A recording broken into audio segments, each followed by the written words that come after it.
"How much did your mother leave you?" Larry asked me bluntly right after my mother's funeral. I couldn't believe he said that without even a word of sympathy for me. He must have thought the inheritance was already in my account because he saw me with the bankbook, but that was just wrong. "It's about $2 million, I said. $2 million, that's it," Larry replied, smirking in a way that made me feel uneasy. "Well, even after taxes, there should be hundreds of thousands left." I didn't like his reaction at all. His nasty smile made me uncomfortable. I didn't know what he was planning, but I was sure things wouldn't go his way. The next day, Larry quickly started his plan, but his shallow thinking was going to cost him everything. He just didn't know it yet. My name is Sarah Taylor. I got married through an arranged marriage when I was 19 to Larry, who works for a company.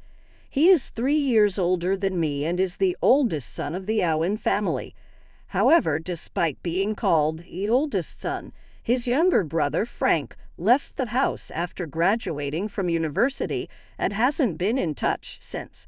So Larry was treated like an only child and was very loved by my parents-in-law. Honestly, I didn't want to marry Larry, but my mother came from a family that had been running a business for generations. I was in a position where I couldn't go against my parents' decision, so I ended up marrying Larry. He couldn't refuse the marriage either because his father was in business. We didn't marry out of love. It was far from a happy marriage. Unfortunately, we couldn't have children. Since we got married young, it was hard to accept that we couldn't have kids. I hoped that having a child would improve our situation, but even with hospital visits, it didn't happen. "Hey, barren woman, are the chores done?" At first, my parents-in-law, who used to treat me well, started calling me a barren woman after a few years. I mean, you should be able to make it happen if you just do what you're supposed to do. It's a waste of money going to the hospital.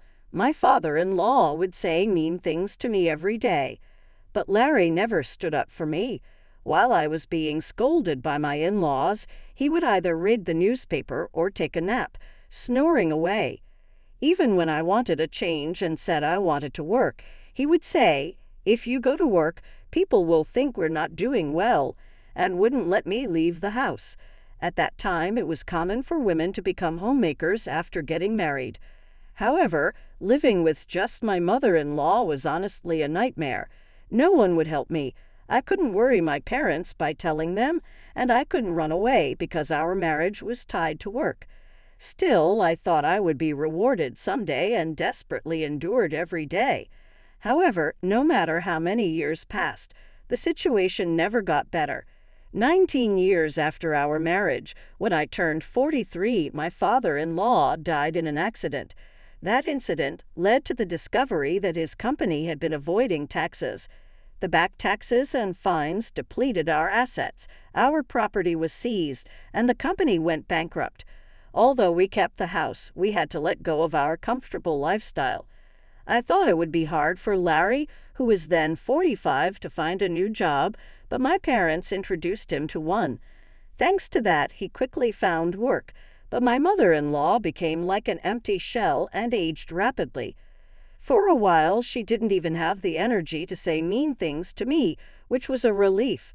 But then she had a stroke and needed care. With this, I truly lost any hope of having a child. I was already 43 and somewhat giving up in my heart, but this became the real turning point for letting go. Larry, as if it were only natural, pushed the care of his mother onto me. On his days off, he would lounge around just like before. "Larry, I wish you'd help with your mother's care sometimes." I gathered my courage and told him. One day, even if it were just on his days off or even for one meal, if he could help, it would mean so much to me, I said. But Larry frowned and replied, I'm working, you know. Let me rest on my days off." Larry just didn't seem to understand. I don't really have what you would call a day off. After Larry's father's company went bankrupt, my parents started worrying about me. They finally said, "Come back home." But what would happen to his mother if I left?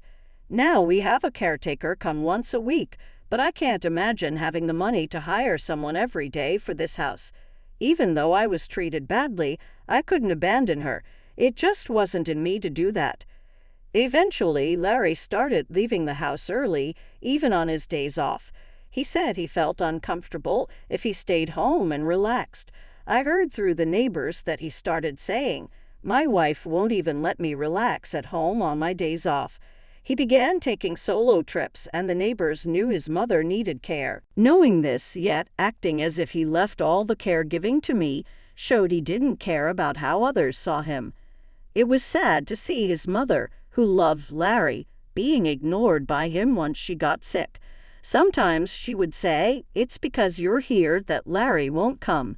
But when I replied, "Should I leave then?" she would quickly go quiet. This went on for another 19 years. The long caregiving period finally ended when my mother-in-law passed away, reuniting with her husband. I was about to turn 59. I had no love left for Larry, but I had come to terms with many things. Leaving didn't seem possible, and I would probably spend the rest of my days in this house. Larry was diligent only in his work, and this was noticed. Even after reaching retirement age, he was asked to keep working as senior staff. This allows me to live the way I do now. We were never a close couple, but I'm thankful for this aspect. Our marriage wasn't good, but Larry never tried to kick me out. He probably thinks it's too late for that now. He still prefers being out of the house on his days off, so I've come to enjoy my alone time. I've even taken up pottery as a hobby. I've made friends at this age and am spending days that I can finally enjoy for the first time since getting married. But this seems to have annoyed Larry. "You're out playing while I'm working," he said. One day he even burned my bag. I used the bag for my pottery class, and Larry burned it in the yard. "What are you doing?" "Don't get lost in weird hobbies. Just do the housework," he said. My pottery materials and my pouch were still inside the bag. Even pouring water on it was too late. It turned to ashes. I was really furious. I thought it was too late for change, but I still had a long life ahead. The word divorce crossed my mind, but just as I was considering it, another misfortune struck. My parents suddenly passed away. My father died suddenly from an illness, and a month after his funeral, my mother also fell ill and passed away. It all happened so fast, and I was overwhelmed with sorrow. My brother Jack had already taken over my father's company, and with so many people at both my father's and then my mother's funerals, I ended up bedridden for about a week afterward. It must have been mental exhaustion. My friends from the pottery class were kind enough to check on me, but Larry mocked me, saying, "How long are you going to sleep?" I was tired after Mom's funeral, too, but I didn't sleep that much. It must be nice to sleep all you want without working. It might have been a valid point, but as words from a husband to a wife, it was really hurtful. The next day, I forced myself to get up and return to my daily routine. Since I didn't have the luxury to enjoy my hobbies anymore, it was a bare minimum life. But Larry seemed satisfied and didn't care about my feelings. Then, sometime after my mother's funeral, I remembered that the payment deadline to the funeral home was approaching and looked at the bank book. Jack was busy with work, so I had promised to make the payment on his behalf. However, Larry saw me with the bank book and came over with a sleazy smile. "So, how much was your mother's inheritance?" I was shocked by his words. He said this right after my mother's funeral, without a single word of concern for me. He must have thought the inheritance had been deposited because he saw me looking at the bank book. But surely that's unthinkable for a human being. I answered dully, "About $2 million. $2 million. That's it," he said, smirking with an unpleasant smile. "Well, even after taxes, there should be hundreds of thousands left. What an awful smile." I didn't know what Larry was thinking, but I was sure things wouldn't go his way. Without saying anything to him, I quietly put away the bank book. Finally noticing the mood, Larry spoke up, "Well, you've had it tough. You should rest early today." It was unusual for Larry to offer kind words, maybe because he felt awkward. Far from making me happy, it made me feel sick. I didn't want to see his face anymore, so I went to bed early that day. However, something unexpected happened the next day. After breakfast, Larry left for work as usual. But then I got a call saying he hadn't shown up at his workplace. I was shocked because this had never happened before. Worried that he might have had an accident, I hurriedly called Larry, but I couldn't get through. As I paced around restlessly, I walked into the living room and understood everything. On the living room table was a piece of paper. It was a divorce form, already filled out by Larry. The moment I saw it, I thought, "No way," and checked where I had put the bankbook the day before. As I expected, the bankbook was gone. Unbelievable, I muttered inside. It wasn't an accident or anything. Larry had likely disappeared on his own. I had thought he was up to something in the living room that morning. By taking those items, he must be planning to start a new life without me. Larry hadn't driven me out before because he was waiting for my parents' inheritance. The stolen bankbook was proof enough. Even with this realization, I remained calm. There was no need to panic. I slowly filled out the divorce form and took it to the city office. Larry had sown the seeds of his own downfall. I decided he needed to fully understand that it was too late for regrets. I properly contacted Larry's workplace and said, "I can't reach him either, but it doesn't seem like an accident. I'll let you know as soon as I get in touch. Sorry for the inconvenience." The workplace said they would treat it as a paid leave for the day and wished him well, which made me envious of Larry for having such a good workplace. After all, it was a company introduced by my parents. I hoped he would be sincere towards his workplace, but now he was going to be a stranger to me. I managed to submit the divorce form successfully. After going through so much, it's surprising how easily I became free. I wondered if my life could have been different if I had divorced earlier. As I was packing up my things, my phone rang. It was Larry, who hadn't answered my calls before. I knew what he would say, so I ignored it and kept packing. The phone kept ringing again and again. Eventually, even the house phone started ringing. It was probably Larry, and it was so annoying that I reluctantly decided to answer it. "Hello," I said casually. Sure enough, I heard Larry's panicked voice on the other end. "Yes, I called because I was informed you hadn't shown up for work. You should contact your workplace immediately." "That's not the issue right now," I replied calmly. Larry interrupted me, shouting, "I can't withdraw the money." Hearing his voice, I couldn't help but burst out laughing. So he finally noticed, huh? I thought. He must not have realized because he stole the bankbook in a hurry. "My ID, you idiot. Do you remember?" he commanded. "What? No, don't you remember? It was in the bag for my pottery class," I answered, still laughing. Larry sounded flustered. "Then this ID, isn't it expired?" "I wouldn't know. After your mother passed away, I repeatedly asked you to take care of the paperwork. I went to the bank for the procedure, but they said it couldn't be done because I wasn't the heir. So the bankbook was left untouched with just a few dollars remaining. Don't mess around. You have to properly organize things for someone who's not here anymore, right?" Larry complained. "You said you'd take care of it eventually, so keep it in mind." "Don't blame me then," I replied. "What am I supposed to do with this bankbook? What to do or not to do unless I go to do the paperwork? There's nothing that can be done about it," I continued. As I spoke, Larry kept complaining, but I didn't feel like replying and fell silent impatiently. Larry seemed to have gone back to the bank, explaining the situation to the teller. "I accidentally burned the ID. Can't anything be done?" "Maybe by proxy." Larry's voice crackled through the phone, and I heard the troubled voice of the bank teller, too. I questioned his words. "Larry, what are you talking about? You know you can't do anything like that as a stranger, right?" "Huh. The divorce papers were properly processed just now. Thanks for the preparation. Bye, I said firmly, stating what I wanted to say, and hung up the phone. I was sure the bank teller heard my last words, too. By now, Larry must either be pale with shock or red with anger. Just imagining it made me laugh. Knowing I had to leave the house before he returned, I quickly packed my things and departed. My destination was my family's old home, which had sat empty since my parents passed away. I had inherited that home as well. My mother's assets from running her company totaled $15 million. However, inheriting a large sum of cash wouldn't be safe if Larry found out, especially since we had no children.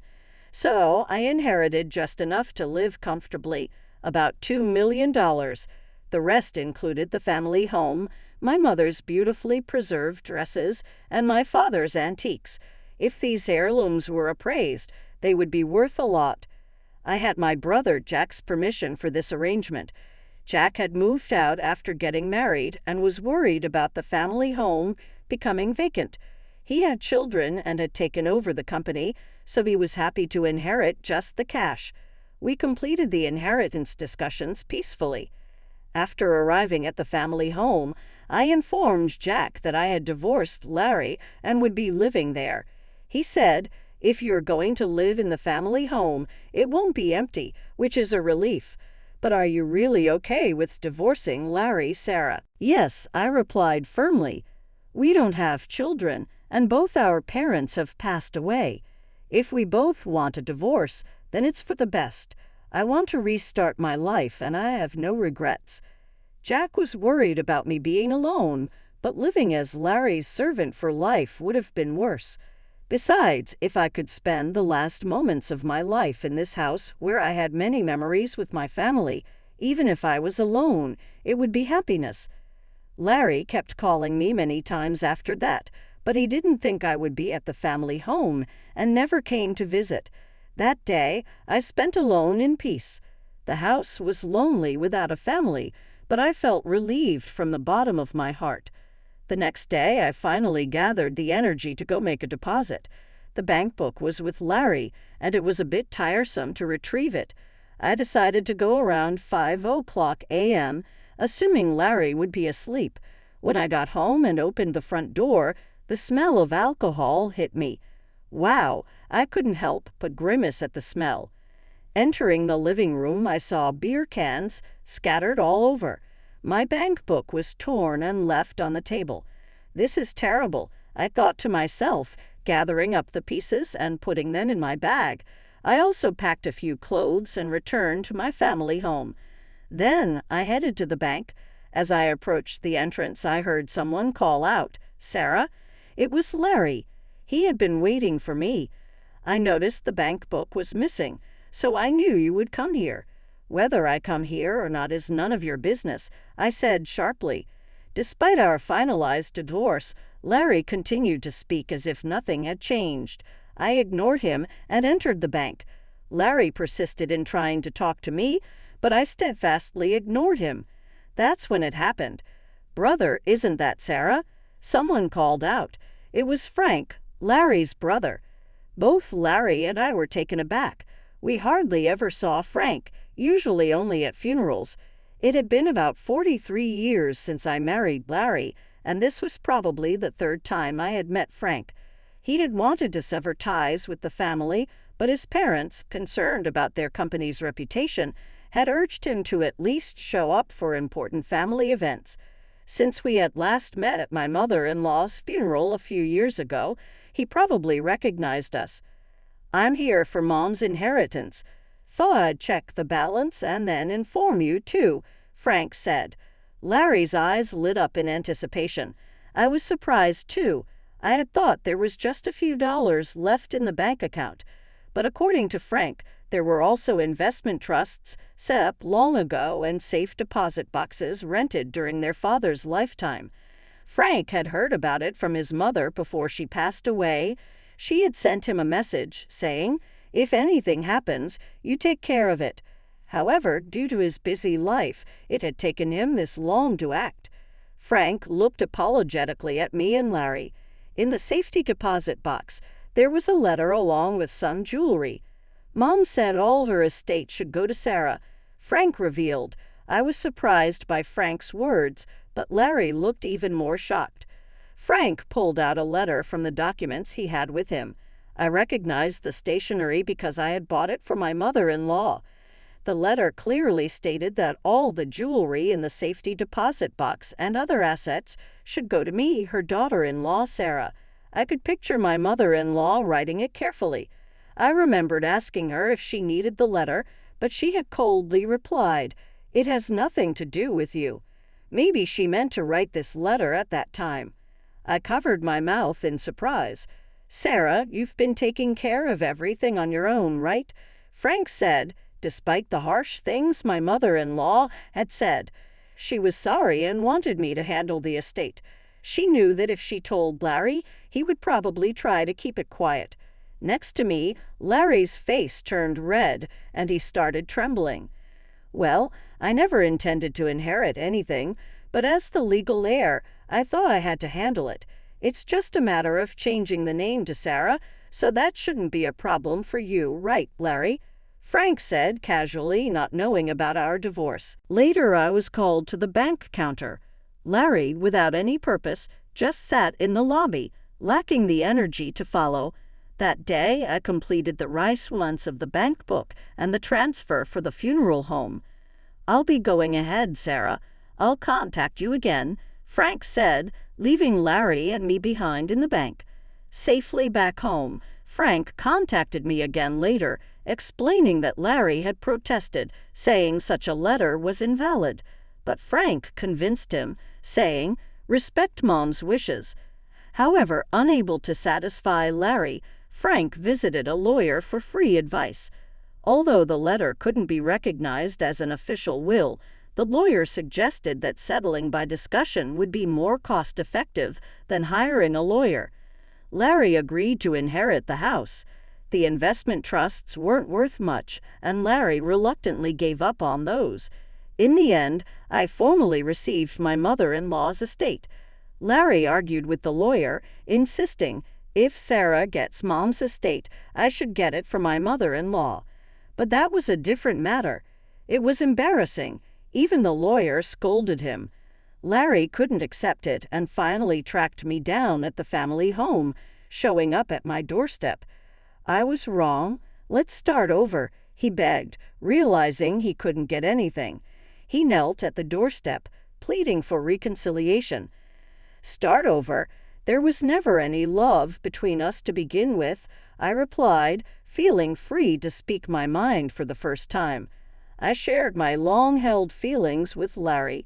He fell silent, seemingly regretting his actions for the first time. I couldn't help but smile.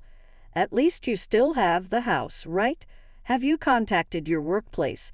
If you're so desperate for money, you better work hard and not lose your job," I advised sternly. After saying that, I closed the door. It was finally over. The bank book held assets left by our mothers, and with this, I could surely live comfortably from now on. However, Larry continued to be absent from work without informing his workplace, which led to his dismissal. I had warned him. Without even his passion for work, what was left for him? Maybe his hard work wasn't out of responsibility, but to maintain his dignity. Now, without anyone to show his dignity to and missing the easy money he thought he'd get, it wouldn't be surprising if he felt he had lost his purpose in life. Even though I was concerned for someone I had spent years with, that was it. I had no intention of helping him. "I truly apologize for the trouble caused to you, Sarah. It's really regrettable," Frank said. He was the only one who apologized and told me I no longer needed to deal with Larry. Realizing the family's issues early on, Frank had left home young and was probably living happily now, without involving himself in that home. Larry had become a recluse, but at his age he could probably live on his pension. Wanting to start over showed he had some courage, at least, but he should try starting over on his own. I began attending pottery classes again, and my friends were delighted with my return. I hadn't realized how enjoyable it could be to spend time just for myself at the pottery class. I even met someone wonderful. Though I had sworn off marriage, being with someone who loves me might also be a form of happiness. Rather than being alone forever, it might be better to embrace new beginnings. It might feel too late, but just like with the divorce, it's never too late as long as you're alive. Anyone can find happiness, no matter their age. I believe that.